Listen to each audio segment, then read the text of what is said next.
Hi, everybody. I am excited to get a chance to talk again today with Bryan Pankratz, a real estate agent here in Minnesota. Hi, Bryan. Hi, Erin. How are you today? I'm awesome. How are you? Yeah, really good.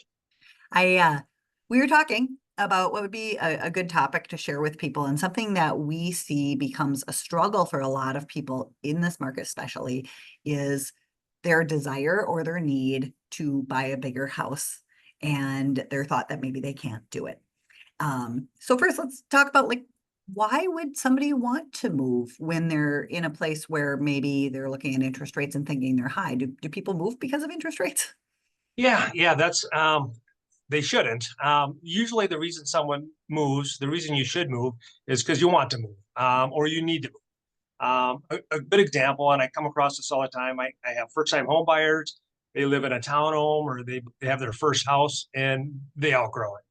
They either have additions to the family.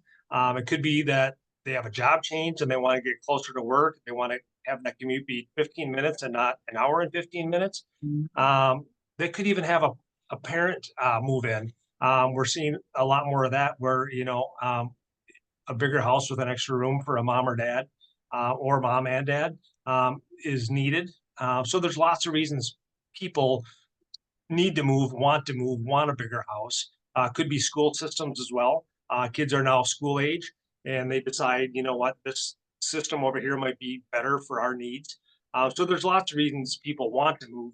And I think a lot of times people get scared of the news and the interest rates and think about why they can't do it. And in reality, they maybe can.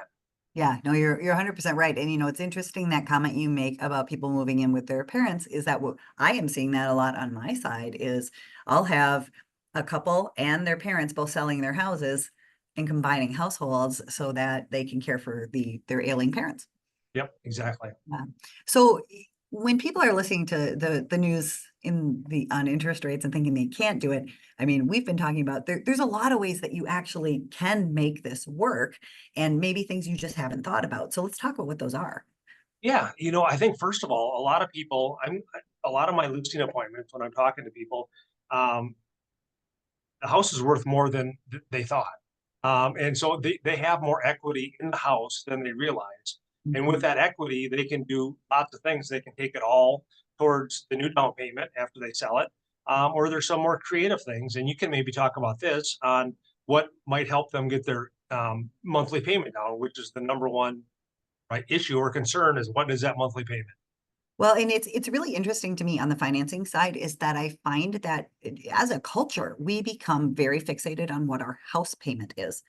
But we completely ignore the fact that we might have two car loans and a credit card with a $15,000 balance and debt that people accumulate through life once they buy a house. And so they're saying, okay, I can't have my house payment be more than this because I have all these other things I need to pay. Yep. And a lot of times, what I find is that with the equity that people have coming out of their house, that they want to move that all into the new house because their brain tells them that we want to make the biggest down payment that we can. But when we really think about how best to use that money, a lot of times we can pay off car loans, we can pay off credit cards. The amount that they're paying on a monthly basis versus what they owe on that debt, we only use a small amount of their proceeds and we are able to wipe out a lot of that other debt. And that frees up their budget so that they can make a bigger house payment. And at the end of the day, it feels the same as where they are right now with all that other debt, or sometimes it feels better because they're paying less on a monthly basis. And then they can take all of their extra money they're not paying on car loans and credit cards and plow it into paying for the house down faster. Yeah, exactly. And I think another thing to talk about and think about is, even though the interest rates are higher than they were a few years back, um, there's definitely a potential that they're going to go down, and we could refinance them in the next year, 2, 5 years. That payment's not locked in for eternity. Right. Well, and you and I were talking about the temporary buy down option too, which is a tool that we've had in the lending industry for as long as I've been doing this for 34 years and longer than that. But they really fell out of favor about 20, 25 years ago because they weren't necessary because rates were coming down.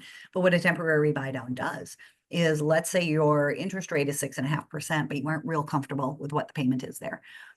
We can have money set aside, and this is a negotiated commitment with as part of the offer. We have to ask the seller to contribute funds, so that affects the offer. But then that money is used to subsidize the payment for the first 2 years. And the payment is reduced to 2% below the actual interest rate for the first year. So if you have a rate of 6.5, the first year you're making a payment as though the interest rate is 4.5. Yeah. After a year, that payment changes and it's the equivalent of 5.5. And after a year, then it goes to the full note rate of 6.5 and it stays there. So it's not an adjustable rate. The payment's not going to continue to elevate. But what it does is it gives people a way to ease into that payment. And then ideally, and this is the other thing that's really cool about a temporary buy down, that money that's set aside to subsidize the payment, that is the buyer's money. It's attached to their mortgage. And if we end up refinancing because rates come down and there's money left sitting there that hasn't been used to subsidize the payment yet, that money just gets used to pay their loan down. So they owe less on the mortgage when they go to refinance. So it's kind of a win-win situation if you're really in that place where you can't get comfortable with the payment. Yeah, especially if it's a family that's growing and they're growing in their career, and they know they're going to be getting raises and that payment's going to be more comfortable in 2 years. I think that's a great strategy to use. Plus the fact that they might be able to refi in the next 2-3 years. Well, and you made a really good point, is not just that they may be growing in their careers and experiencing increases in income, but we also have a lot of clients who are paying childcare expenses. And 2 years from now, their kids are going to be in school and they're not going to be paying that anymore. And they're going to actually, once they get rid of those childcare expenses and just have their mortgage, they're going to be footloose and fancy free because their monthly payments are going to be so much less. Yeah. Some of those numbers are crazy. Yes. No, I think that all of those are great options. And so if people really want to figure out, like, is this possible for them right now? How do they get a hold of you? Yeah, absolutely. It's easy. It's my email is Bryan@teambp, BRYAN. My phone number is 952-270-0750. Awesome. Thank you so much for your time today. Awesome. Thank you, Erin.